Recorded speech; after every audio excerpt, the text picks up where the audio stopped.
ಕನಕಪುರ ರಸ್ತೆಯಲ್ಲಿ ಸೋಮನಹಳ್ಳಿ ಟೋಲ್ ಅನ್ನು ವಿರೋಧಿಸಿ ಈಗ ಹೋರಾಟ ನಡೆಸಲಾಗ್ತಾ ಇದೆ. ಮೈ ಮೇಲೆ ಆಯಿಲ್ ಸುರಿದುಕೊಂಡು ರೈತರು ವಿಭಿನ್ನವಾಗಿ ಪ್ರತಿಭಟನೆಯನ್ನ ಮಾಡ್ತಾ ಇದ್ದಾರೆ. ರಾಷ್ಟ್ರೀಯ ಹೆದ್ದಾರಿ ಪ್ರಾಧಿಕಾರದ ವಿರುದ್ಧ ಆಕ್ರೋಶವನ್ನು ವ್ಯಕ್ತಪಡಿಸ್ತಾ ಇದ್ದಾರೆ. ಸರ್ವಿಸ್ ರಸ್ತೆಯನ್ನ ಕಲ್ಪಿಸದ ಸರ್ಕಾರದ ವಿರುದ್ಧ ಘೋಷಣೆಯನ್ನ ಕೂಗ್ತಾ ಇದ್ದಾರೆ.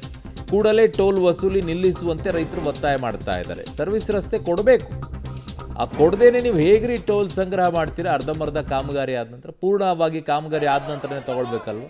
ಕರೆಕ್ಟು, ಕೇಳಬೇಕಲ್ಲ. ಅವ್ರು ಮಾಡಿದ್ದನ್ನೆಲ್ಲ ಕೊಟ್ಕೊಂಡು ಕೂತ್ಕೊಳ್ಳೋಕೆ ಆಗೋದಿಲ್ಲ, ಕೇಳಕ್ಕೆ ಶುರು ಮಾಡಬೇಕು. ಇದೇ ರೀತಿಯಾಗಿ ಕಂಡಾಗೆಲ್ಲ ಟೋಲ್ ಹಾಕೊಂಡು ಕೂತ್ಕೊಳ್ತಾರೆ.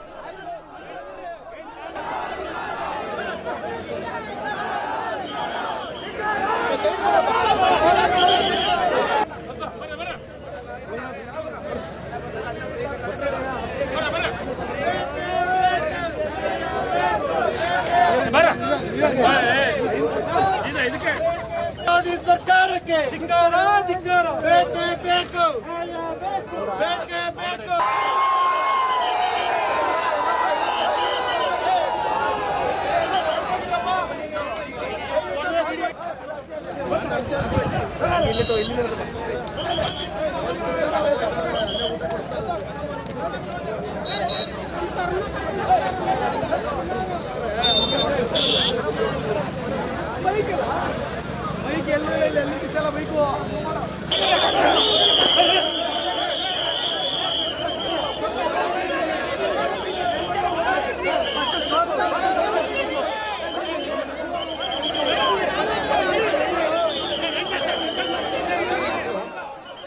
ನೋಡಿ, ಟೋಲ್ ವಿಚಾರದಲ್ಲಿ ಮಾತ್ರ ಹಲವು ಕಡೆಗಳಲ್ಲಿ ಹಲವು ಅಬ್ಜೆಕ್ಷನ್ಸ್ಗಳಿದೆ. ಆಮೇಲೆ ಸರ್ವಿಸ್ ರಸ್ತೆಯನ್ನು ಕೊಡದೇನೆ, ಆಮೇಲೆ ಅಲ್ಲಿ ಯಾವ ರೀತಿಯಾಗಿ ಅವರು ಟೆಂಡರನ್ನು ತಗೊಂಡಿರ್ತಾರೋ ಆ ರಸ್ತೆಗೆ 40-45 ಕಿಲೋಮೀಟರ್ಗಳಿಗೆ ಒಂದು ಟೋಲನ್ನು ಇರಬೇಕು ಅಂತ ಇರೋದು ನಿಯಮದ ಪ್ರಕಾರ.